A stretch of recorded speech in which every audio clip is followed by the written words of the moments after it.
probity. And fourthly,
exactly what the Bible says, but I'm adapting it by paraphrase.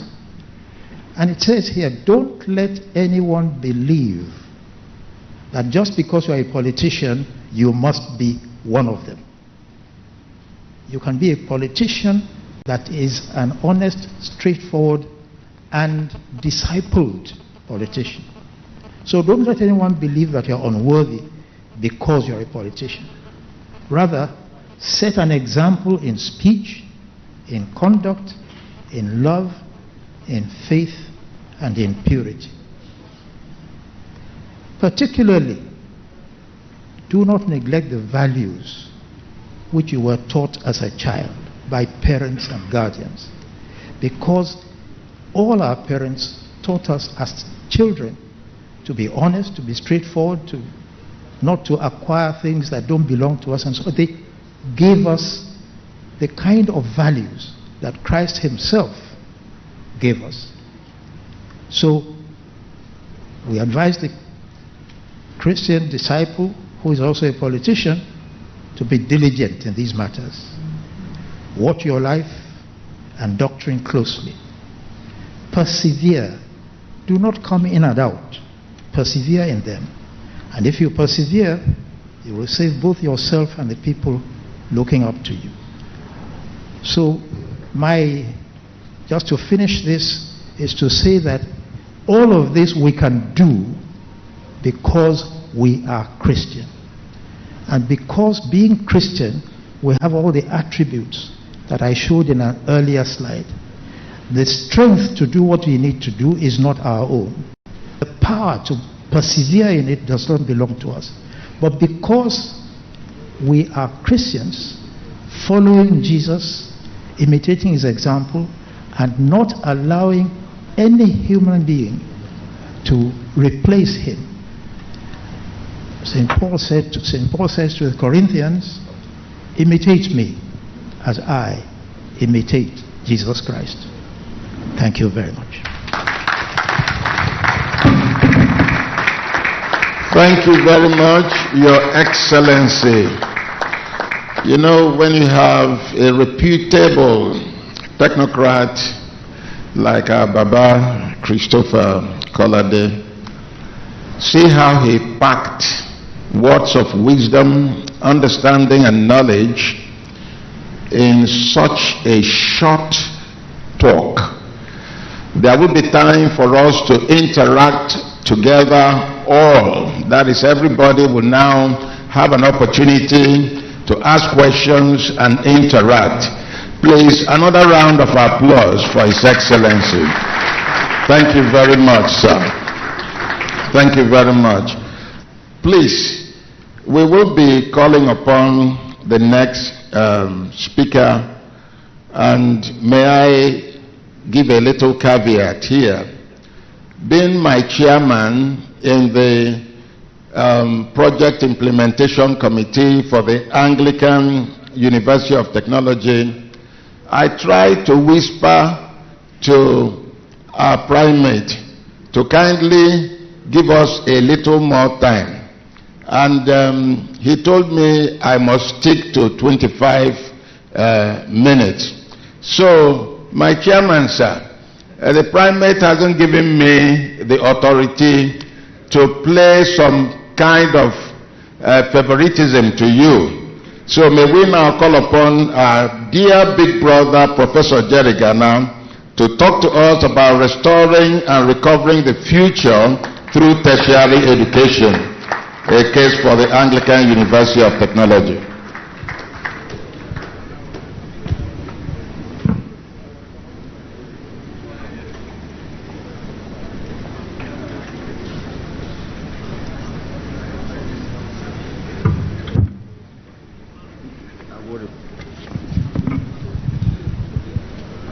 Your Grace, the Archbishop, Metropolitan and Primate of all Nigeria, Your Grace, the Dean of the Church of Nigeria, our beloved Archbishops and Bishops, the very distinguished Chairman of this seminar session, the other very distinguished speakers, the House of Clergy, the House of Laity, very distinguished ladies and gentlemen.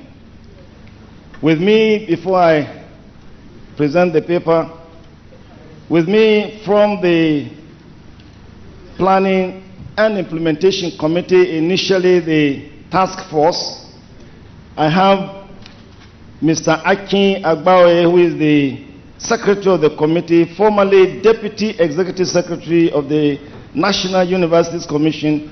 He is the Secretary of the panel of and I have with me the very distinguished chairman of this session, who is my boss for this session. When we get back to the committee, I'll be the chair. Venerable Professor Chinedu Nebo, former Minister of Power, former Vice Chancellor, University of Nigeria, former Vice Chancellor, Federal University of Technology, Oye Okiti, former Emeritus Vice Chancellor. He's the chairman of the Academic Brief Committee, and I do also have with me Mr. Ayo Bankole, who was with the NUC for many, many years in the physical planning. He's our consultant on physical planning.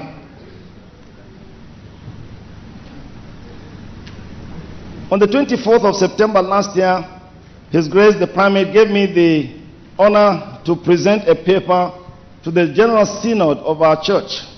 In that paper, we argued that there was tremendous need for our church to very seriously consider intervening in the tertiary education sector by promoting more universities, because the current realities are such that the volume of candidates, qualified candidates, asking for university places, only about 26 to 30% get admitted annually. And therefore, nearly 70% are basically frustrated, waiting for other chances. And that trend, as we showed in the graph in that paper presentation, that trend was actually expanding. It was nearly 10 million, and it's increasing every year. Therefore, we do have a very important duty to intervene creatively by making more university places available. We also argued that, given the fact that we're a developing nation, it's extremely important that our intervention should emphasize the training of men and women of character and capacity, who will be able to do things with integrity, who will be able to have the knowledge to be able to apply to transform our economy into a developed country. And therefore, the paper argued that the Synod should graciously consider the possibility of setting up the Anglican University of Technology headquarters in Abuja. And Synod considered and resolved to give backing to that proposal. And so on the 23rd of October last year, the Primate established a task force, which we later now renamed in accordance with NUC guidelines to be the Planning and Implementation Committee. So that paper that task force was inaugurated, and we had our first meeting in Abuja, and after inauguration on the 26th of October by the primate. During that meeting, we seriously considered a submission from the NUC on the guidelines for establishing institutions of higher education in Nigeria. Briefly, it set out about 14 steps. If you want to establish a university, there are 14 separate things to do, step by step, and they're extremely important. So we analyzed what to do in order to achieve these 14 steps, because we do want an approval to establish this university in the shortest possible time. We now analyzed and discovered that the application form, when we fill it and return it, will be accompanied by a number of documents, especially 3 key documents: the academic brief, the physical master plan, and the university law. In addition to that, of course, the COO of the university land where we are going to build the university, together with other documents. So the most difficult of these are these 3 documents, and so we spent a substantial part of the time so far to emphasize and to make sure that we have the 3 documents to attach to our application. Fortunately, because we have the former Deputy Executive Secretary of the NUC on our platform, I do thank the primate for really very wisely putting him as the secretary. The first step, when we appeared, that they gave our names, and you know, on my panel there are 3 former vice chancellors and executive secretary of the NUC, and others who have really worked with the NUC for many years as our consultants. We were asked that the first step, we don't have to bother, we should proceed to the next one. So we didn't even appear. Our names were more than enough. So instead of appearing yesterday to defend whether we have an idea and then to get the permission to have the forms, we already had the forms given to us some 2 weeks back, because of the fact that your primate put together a very, very distinguished body of those who know the university system. So we've already collected the forms, 10 copies, ready. After this briefing, when we get back to Abuja, we'll complete them, and when the primate decides, we will now, at a very short ceremony, present the set of application forms to the NUC. So having obtained the application forms, we now zeroed in on preparing these 3 documents. Fortunately, I had the former Vice Chancellor, not once, not twice, and a very, very experienced person, the chairman of the Academic Brief Committee, and we also had a consultant from the NUC, Mr. Abraham Chindusu, from Plateau State, very, very experienced. And so, Your Grace, very, very distinguished ladies and gentlemen, we've already finished the academic brief. And I'm able to present the brief to us. And so before I proceed, I better submit this to His Grace. This is the academic brief for the University of Technology. Thank you very much, sir. Thank you very much. So that is the first major document. It's over 1,000 pages. So kindly join me. Put your hands together for the chairman of the academic brief committee and the team that worked with him. The second is the university law. Also, we've concluded the provisions of the university law. We are yet to print like the other one, but it's ready, and we therefore are now concentrating on finishing the third document, for which I will now yield the floor for my colleague, Mr. Ayo Bankole, to kindly, very briefly on the main, because I have only 25 minutes, to present the main items of the physical master plan. Very, very distinguished archbishops, bishops, house of clergy, house of laity. This is the idea about your new university. Mr. Ayo Bankole will present the documents in the physical master plan. Thank you. Kindly help to project the document we submitted to you earlier. You'll be speaking to it from here. Good morning, all.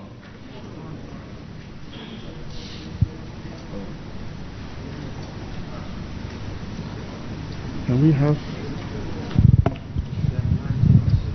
Yes. Thank you. Please enlarge it if possible so that some of the features could be more visible. Yes. Enlarge it, Yes. please. The proposed Anglican University of Technology, Kweta, Abuja, is located in the area that is zoned for higher institution and academic development in Abuja. That is the Gwagwalada axis. The university is located about 10 minutes drive off the Abuja-Lokoja Expressway, drag carriageway road that is leading to another regional road. The entire site is 103 hectares of land, and that meets the minimum requirement for the establishment of a private university in Nigeria. We still have the intention, if possible, to acquire the adjoining land for future expansion and for us to be able to control development in the front of the university and around the university campus. But for now, we are making do with this campus. You can see the campus has a unique shape, somewhat octagonal. And that is why, if you look at the concept we have adopted, we try to follow the shape of the land, octagonal shape, dominates in all our design concepts. There's something unique about this plan. We have designed a plan that there is no university campus in the world that has this exact design concept. You can see there is a landmark there. There is a landmark there that stands this campus concept out. You see there is a cross there. It's not just there. It's just to tell us that it is a faith-based campus. If you fly above the campus, nobody will tell you that this is the Anglican University of Technology. It stands out. And if you look at that cross, it is in the heart of the university campus land. And on top of that campus land, we have the chapel there in pink color. If you look at the picture, the chapel and the cross, it looks like the cross signifies the bishop and the cap of the bishop. So the campus itself is unique in that respect. Let me quickly go into the broad land use because of lack of time. You approach the campus on a drag carriageway from the regional access road. On your right, you have the sports complex comprising of the sports field and other games, indoor games, lawn tennis, badminton, all sorts. And you have enough car park to support that use. The drag carriageway itself has a median of green. In fact, the campus is planned to be a parkland campus. You can see that the green color predominates. That means everywhere you go around the campus, you see green, green, green. And when you approach, there are 4 entrance points that is being provided. On the main regional access road, you have 2 access points. The dual carriageway, which is the main access to the campus, where you have the main entrance, and then you have another access road that leads you to a roundabout. And in that roundabout, you have 2 levels of road system. In form of, you have one system which is a ring road encircling the academic area in the core area, and then we have another ring road that collects traffic around the major line uses and distributes. So, on your right, when you are approaching the campus, you see by an iconic structure which we intend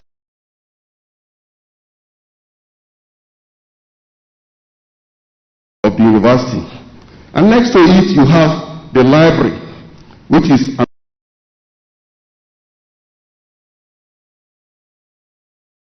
want to use for car parking. You see, we are going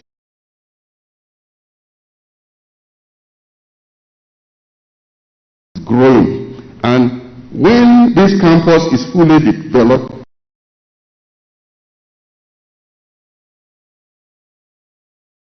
elaborate conference center that will stand out in terms of design, architectural design, and it will be used during when we have conferences. And the idea is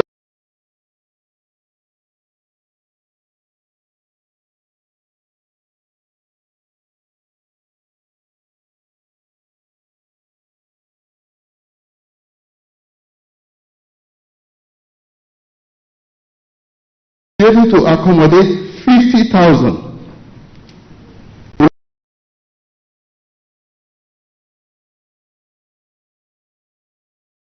That's the one we have there in octagonal shape.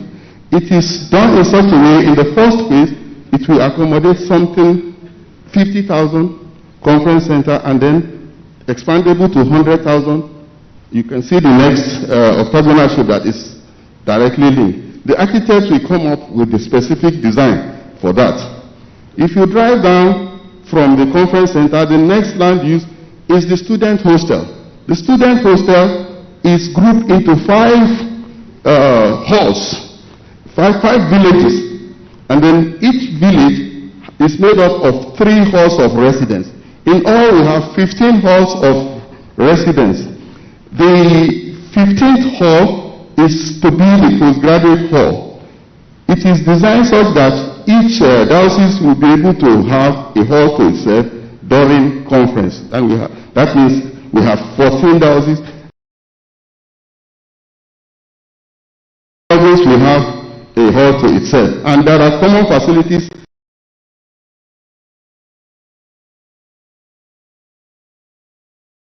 Communal facilities.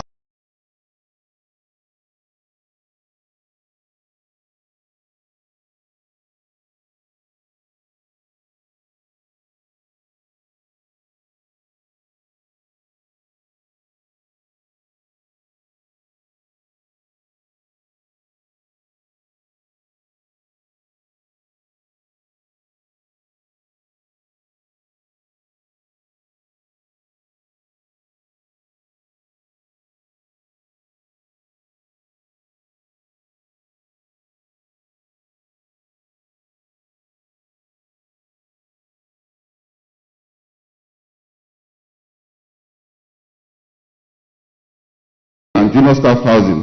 The principal officers are located on a very high point, that is to the extreme southwest of the land. And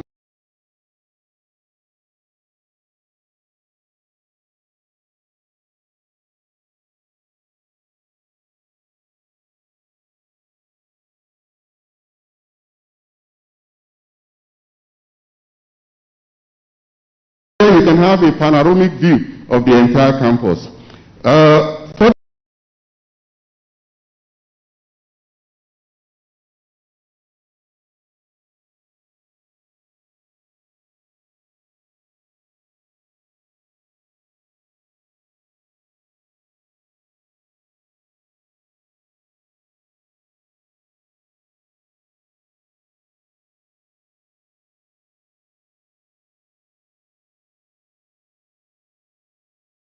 To ingress into the core, you have to park your car and walk around, and all the faculties are within walking distances to one another.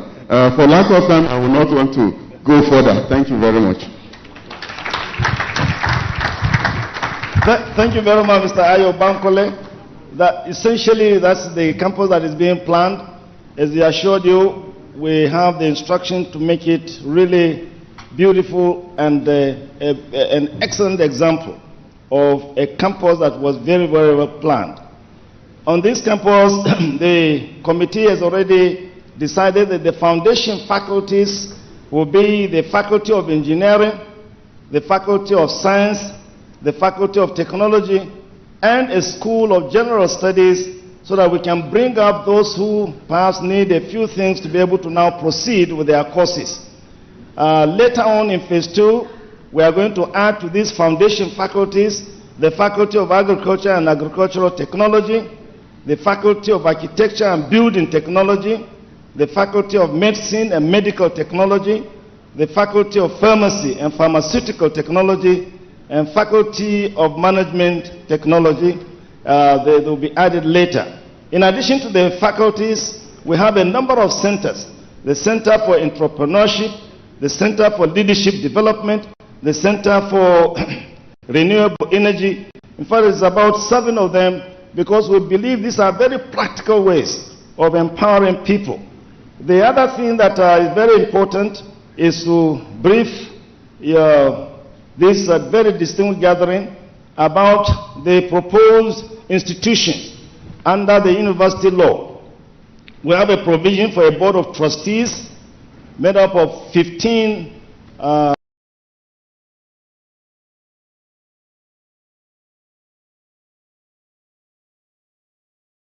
provinces plus the primate will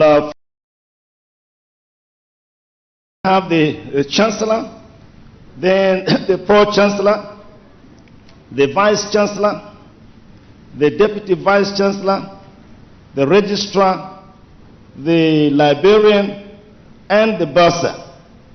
In terms of the law, we provide as follows in terms of their tenure. Board of Trustees, 5 years, renewable. Governing Council, that is for 10 years.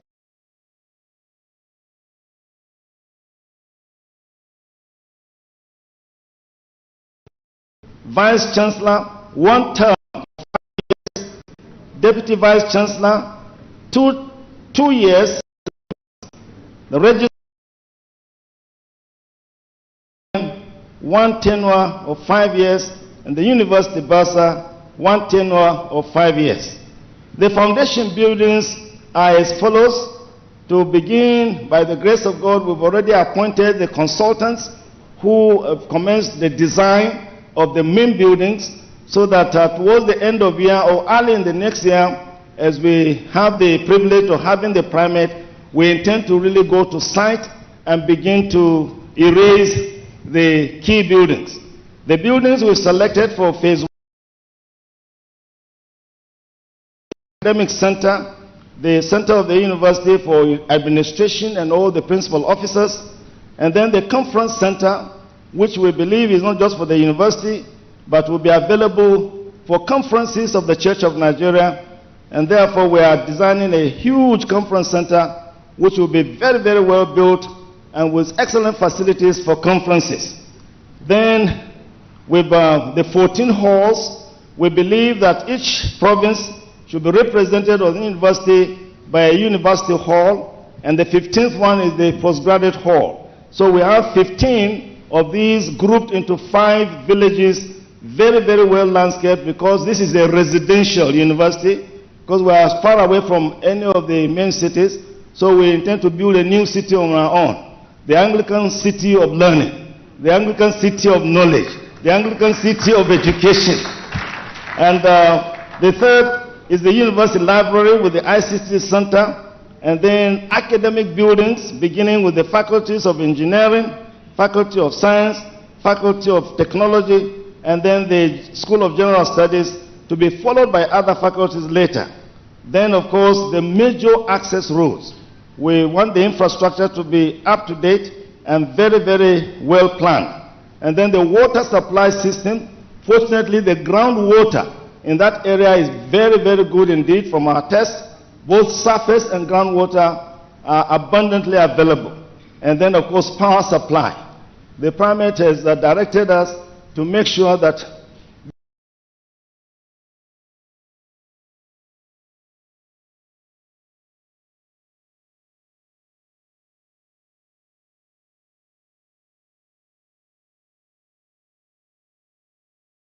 will be generated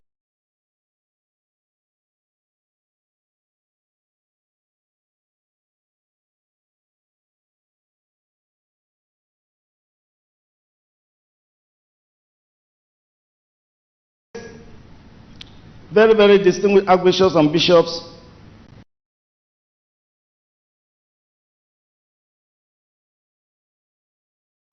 will we have the money to be able to do this? We intend to, first of all, finish the drawings of the main buildings, the designs, because we are going to use the designs to now advertise and mobilize for funds. We will encourage people, families, organizations, individuals to donate buildings to the university. You don't have to just come by way of money. You want a lovely conference center, you can do so. Faculty of engineering, faculty of science, faculty of this. We want to really, as it were, promote these major faculties because we believe people will want to donate and leave their mark on that campus. You are very welcome to do so. And we know that the archbishops and the bishops, you have men and women of means in your dioceses that you want to encourage to really make a mark and leave a legacy of honor on this university. Let me therefore thank you very, very much for your attention. We need your prayers as we proceed. By the grace of God, we shall get there and it shall be beautiful. Thank you very much. Thank you very much.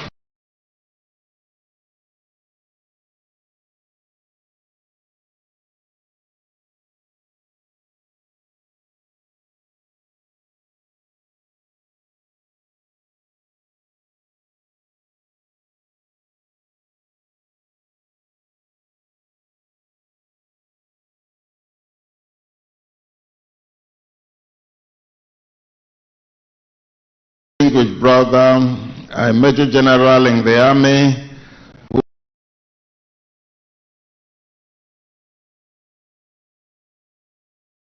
Okay, we have still at the Standing Committee meeting of the Church of Nigeria Anglican Communion holding at the Diocese of Lagos Anglican Communion at the Archbishop ADEBOLA in Lagos State, with the team abiding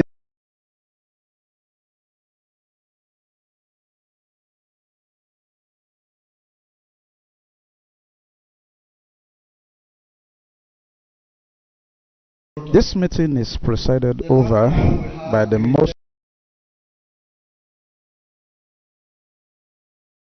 mates of the Church of Nigeria.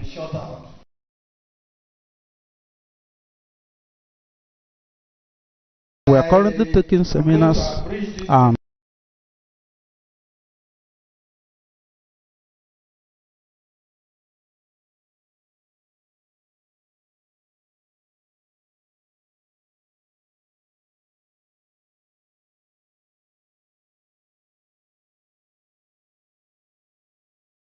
politics.